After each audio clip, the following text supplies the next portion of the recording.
this must have been about 5 or 6 years ago, and obviously I don't want to give away too much information, reasons of confidentiality, but I think it's still permissible to pick out these themes.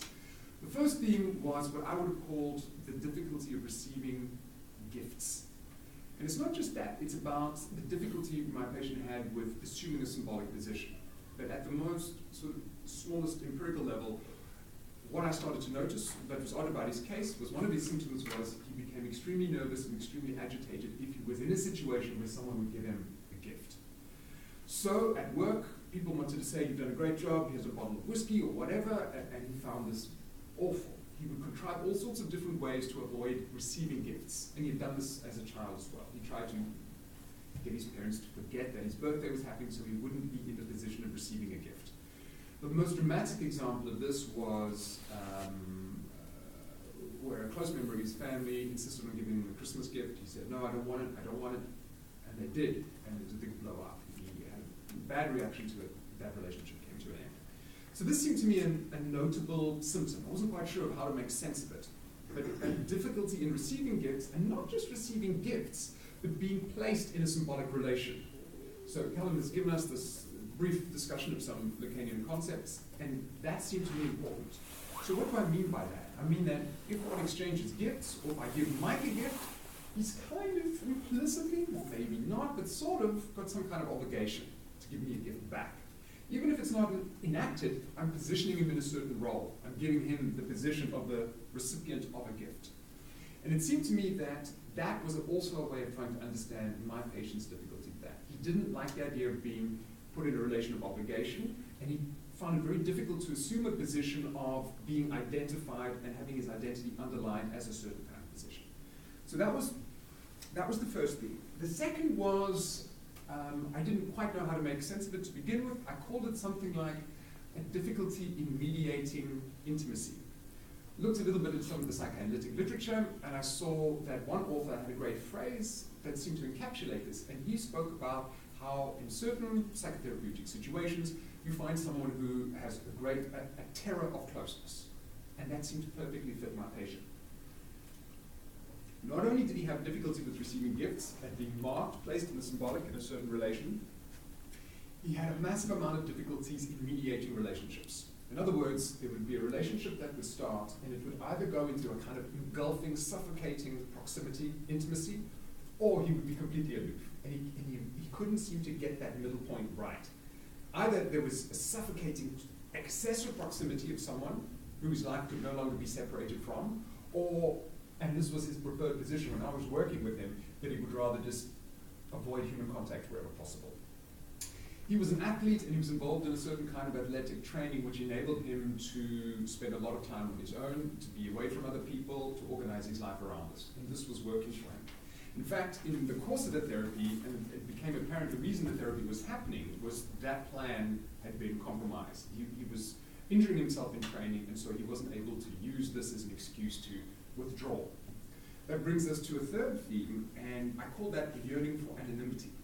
So one of the very characteristic and striking symptomatic features of the case was that every 6 months or so, he would uproot himself. He would get rid of his old mobile number, his cell number, he would change addresses, he would change jobs, and had this relieved sense of being uncontactable.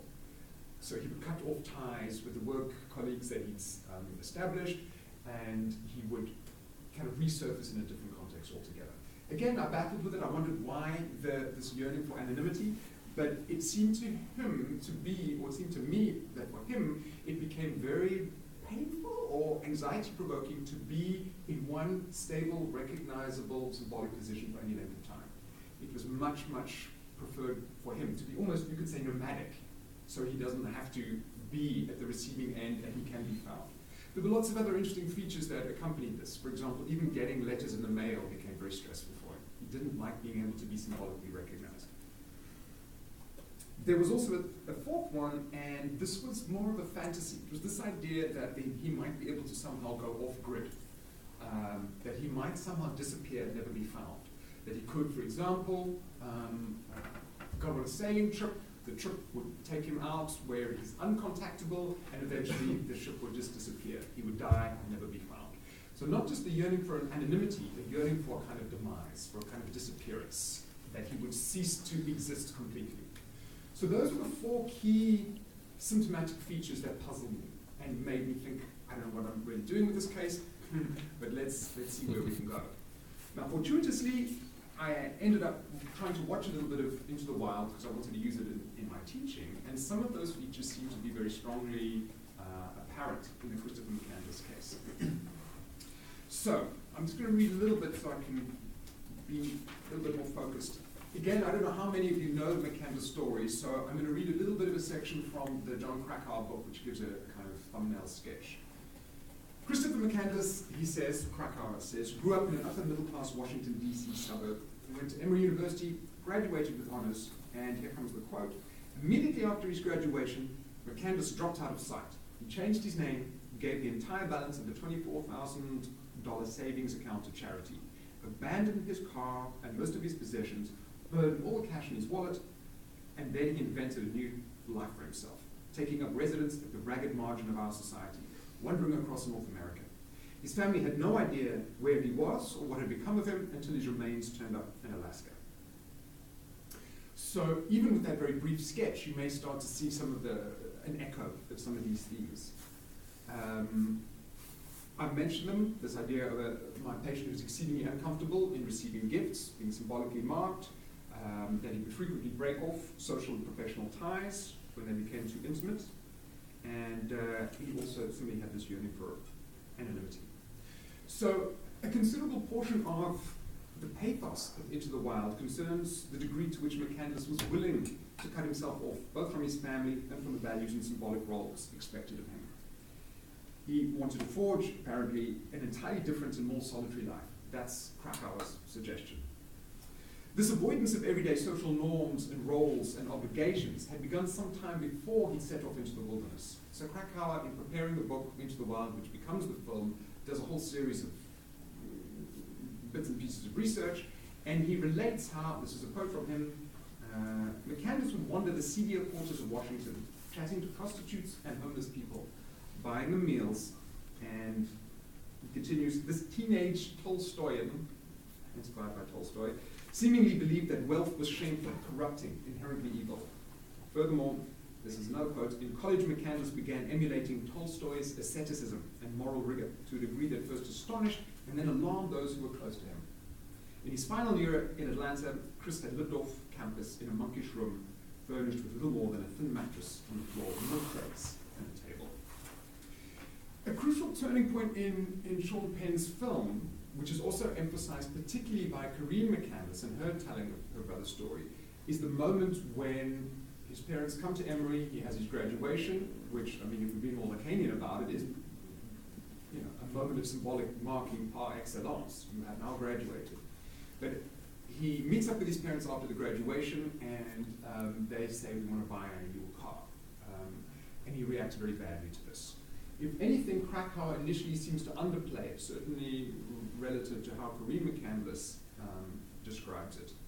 But nevertheless, Krakauer adds a telling point of contextualization. He notes in his recording of these events that 2 years prior to the event, McCandless had, here's the quote, announced to his parents that on principle he would no longer give or accept gifts. Krakauer goes on to cite a letter that McCandless wrote to his sister Corinne, and this is McCandless himself. I can't believe they'd try and buy me a car, or that they'd think I'd actually let them pay for my law school if I was going to go. They ignore what I say and think, and I'd actually think that I'd actually accept a new car from them. I'm going to have to be real careful from now on not to accept any gifts from them in the future. McCandless is angry at being offered such a gift, along with his unwillingness to be symbolically indebted to his parents, seems to have been a crucial factor in his decision to definitively cut ties with them. In the same letter to his sister, he says, for a few months after graduation, I'm going to let them think that I'm coming around to see their side of things, and that the relationship is stabilizing. And then, once the time is right, I'm going to, in one abrupt, swift action, completely knock them out of my life. I'm going to divorce them as my parents, once and for all, forever. It seemed interesting to me that in both the McCandless story and in the case of my patient, that an unwanted gift, which of course is also an unwanted intimacy, kind of too muchness, an excess of sorts. In both of those stories, an unwanted gift featured as a point of rupture. Clearly, like my patient, McCandless evinced a volatile reaction to being the recipient of a gift that could lock him into a designated role, the son of his parents. But there's several further incidents that you can cite in the course of Krakauer's book that also suggest that McCandless had what I could call a marked anxiety about being symbolically marked. One of the points that fascinated me so much about Krakauer's account in the film was the fact that Christopher McCandless, at a certain point in his travels, does, almost you could say, this was debatable, but a type of symbolic unmarking. What do I mean by that? He gives up his name and he takes on another name. He starts calling himself Alexander Supertramp. I think if you've seen the film, that you remember. In fact, there's a scene I think when he shaves and everything and writes Alexander Supertramp. Now, of course, we could say different things. The one question that maybe we could discuss is this taking on of a new identity? And my argument would be that no, I don't think Alexander Supertramp is a new identity as much as it's taking on of a almost anonymous signifier as a name. Supertramp's obviously the name of a big American pop band, rock band at the time. And also, interestingly, it doesn't have that idiosyncratic link to the individuality of a single name. Supertramp seems also, at some banal level, to be a description of what he had become, right? Because he was a kind of, and I think he uses this description, a kind of tramp himself. So that's one question we could think about. Is this adoption of Supertramp, this sobriquet, is it a non-name or is it actually a name? The reason I found that so interesting is that in Krakauer's book, he tracks the history of a series of guys. He's obviously focused on McCandless, but he's interested in a whole series of young men, typically, who try to secede from society, who want to break away from a given social life and go off into the wild. And one of the more interesting cases he cites is a guy called Everett Reese. And this happened maybe 30 years before McCandless. But similarly, he takes on a different name. He decides to call himself Nemo. Now, Nemo, you could go various interpretive ways with this. Nemo, Captain Nemo, is the name of the central character in 20,000 Leagues Under the Sea, the great explorer. But of course, it also means, what does it mean? Nobody, no one. So I'm intrigued by that. Maybe we are slightly overstretching it, but there seems to me a Lacanian possibility here that that's not so much just a changing of identity, but the adoption of a kind of anonymity. So, the second theme in my case study, the idea that my patient had such great difficulties in managing intimate relationships and having a sense of feeling suffocated by them, may not immediately seem apparent in the McCandless case. Indeed, in the film, we see that he strikes up a series of quite important relationships. There's the two rubber tramps. There's a guy with a mobile home, and he gets on well with them. There's also a guy, I think he's in North Dakota, and he joins him and his harvesting crew. So initially, and even in Krakauer's book, we seem to find that Chris could have been here, and often was, here's the quote, outgoing and extremely personable when the spirit moved him. He charmed a lot of folks, says Krakauer. Then again, Krakauer also relates a key incident, and if you've seen the film, I'm sure you'll remember this, that at a certain point in his travels, he meets an old, rudderless man called Ron France. And he's a kind of disconsolate guy who's had some tragic history, and they have kind of spark up a bit of a relationship, and at a key point in the film, Ron France says to him, I'm lonely, and you're a great guy. What would you think if I offered to adopt you? Now, of course, if my argument is correct, this would have been the kind of worst thing you could say to Christopher McCandless. If he's precisely trying to default or step out or avoid those symbolic trappings of a certain role, of being a son, of being this middle-class guy who's supposed to go to university and go and get a law degree like his parents want him to and fit into society, trying to reposition him, particularly in a familial bond, and maybe Michael mentioned, particularly it seems in a kind of paternal bond of sorts, would seem, at least in my argument, to be probably the worst thing you could do to him. So he decides to leave. McCandless, says Krakauer, he intuits this, was uncomfortable with France's request to adopt him. He dodges the question and promises to reconsider it after his Alaskan adventure. Setting off north, Krakauer explains, and here's the lengthy quote, McCandless was thrilled to be on his way, and he was relieved as well. relieved that he had evaded the impending threat of human intimacy, of friendship, and all the messy emotional baggage that comes with it. He'd fled the claustrophobic confines of his family. He'd successfully kept Jan Burers and Wayne Westerberg, those are the guys I mentioned earlier, the friends he'd met on the road, at arm's length, flitting out of their lives before anything was expected of him. And now he'd slipped painlessly out of Ron France's life as well. So, a series of themes come together here. We've got an apparent inability to take on a permanent position within the symbolic role, or indeed within an intersubjective relationship. And we also have the need, via forms of anonymity and disappearance, to escape society, to try and in some respects, and this is my argument, bypass symbolic debts and obligations. So, to start to draw to a bit of a conclusion, you can see then why I would argue that rather than approaching the McCandless story in the romantic terms of this lone spirit who forges his own way and breaks out of a meaningless life, we should perhaps pause to consider a slightly different narrative. It may have been that for McCandless, as it was for my patient, that he found the symbolic and social constraints of an everyday existence both intolerable and hopelessly difficult to manage. In other words, it's not simply this romantic walking out into the wild, or maybe there's some of that, but it may simply have been that it was excruciatingly difficult for him to assume a regular symbolic position within a given society that was taking him on a destiny that he either couldn't really deal with or that he didn't really want. Corinne McCandless offers an interesting comment in her book, and she implies something, well, she says something which seems to affirm a little bit of my argument. She says what he did wasn't a selfish or irresponsible act. Walking into the wild, she says, was the sanest thing Chris could have done. And I suppose in some ways that's what I'm arguing too, that life, it was painful for him to be in those positions, and this was one way of trying to mediate some. Let me then start to draw to a conclusion. I just want to throw out a couple of quotes from the book. There's a couple of things we could discuss.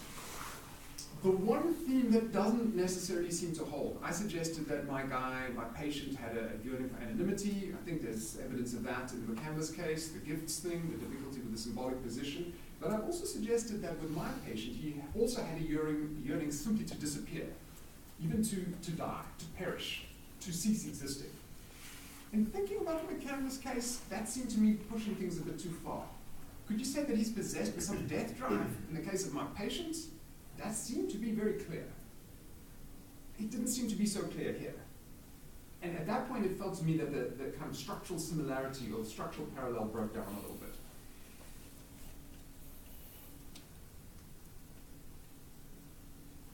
So at that point, things didn't seem to work. But it did become interesting for me to look at what Krakauer records as some of the last written recorded statements that McCandless makes. So let me read a little bit from the Krakauer book. When McCandless headed off into the Alaskan bush, he entertained no illusions that he was trekking into a land of milk and honey. Peril, adversity were precisely what he was seeking. And then Krakauer notes some of the final communications notes that McCandless writes. The first is a postcard he sent to Westerberg. This is the last you shall hear from me, Wayne. If this adventure proves fatal, I want you to know you're a great man. I now walk into the wild. A similar note was received by Jan Burers. He said, this is the last communication you shall receive from me. I now walk out to live amongst the wild. Take care. It was great knowing you. This is another quote from Krakauer, and I think Krakauer is not necessarily arguing the same thing as I am, but I think his reading is intuitive, and I think there's some interesting notes, and I think he does capture something. This is a quote from Krakauer. At long last, he says, this is now talking about this definitive into the wild thing, going off into Alaska. At long last, he was unencumbered, emancipated from the stifling world of his parents and peers, a world of abstraction and security and material excess, a world in which he felt grievously cut off from the raw throb of existence. Driving west out of Atlanta, he intended to invent an utterly new life for himself, one in which he'd be free to wallow in unfiltered experience. This fits very well with the brief description McCandless himself penned in his journal just before he went off. And here's the quote. May the 1st, hit the road again. It's the experiences, the memories, the great triumphant joy of living to the fullest extent in which real meaning is to be found. God, it's great to be alive. Perhaps the closest we can come to an approximation of what going into the wild actually meant for McCandless was a third-person declaration he wrote on a piece of plywood that was found inside the abandoned bus where his body was eventually discovered. So this is a piece of paper that he writes. It's all uppercase, lowercase, capital letters, and it says the following. 2 years he walks the earth, ultimate freedom, an extremist, an aesthetic voyager whose home is the road, underlined. Escape from Atlanta, thou shalt not return. After 2 years of rambling comes the final and greatest adventure, the climactic battle to kill the false being within and victoriously conclude the spiritual revolution. No longer to be poisoned by civilization, he flees and walks alone upon the land to become lost in the wild. Alexander Supertramp, May 1992. Now, I won't go into a lengthy argument about that. In fact, that's not the last thing. That's one of the things that was found in the bus, but it's not the last thing that he wrote. I think Mike might mention that, or I can come back to it later on. Okay. So that's not the last thing he wrote. The reason I mentioned that is, and I don't want to go into a long elaboration of this theme, sometimes in Lacanian theory, in Freudian theory, the death drive seems to overlap completely with an exaltation in existence. So the intuitive idea with the death drive is that, oh, I want to die. But Lacan says, no, the death drive is apparent precisely in those moments when one feels the jouissance, the enjoyment, that one wants to live beyond life itself. So again, I'm not trying to make a definitive point about that, but it does sound like there's some quality of that. I mean, when he says, cut off from the raw throb of existence, it is the experiences, the memories, the great triumphant joy of living to the fullest extent in which real meaning is to be found. There seems something of a similarity there. So there's more things I could say, but I think I'll stop now, and then we can pick up a few questions, and if need be, there are a couple more quotes I could give from McCandless, but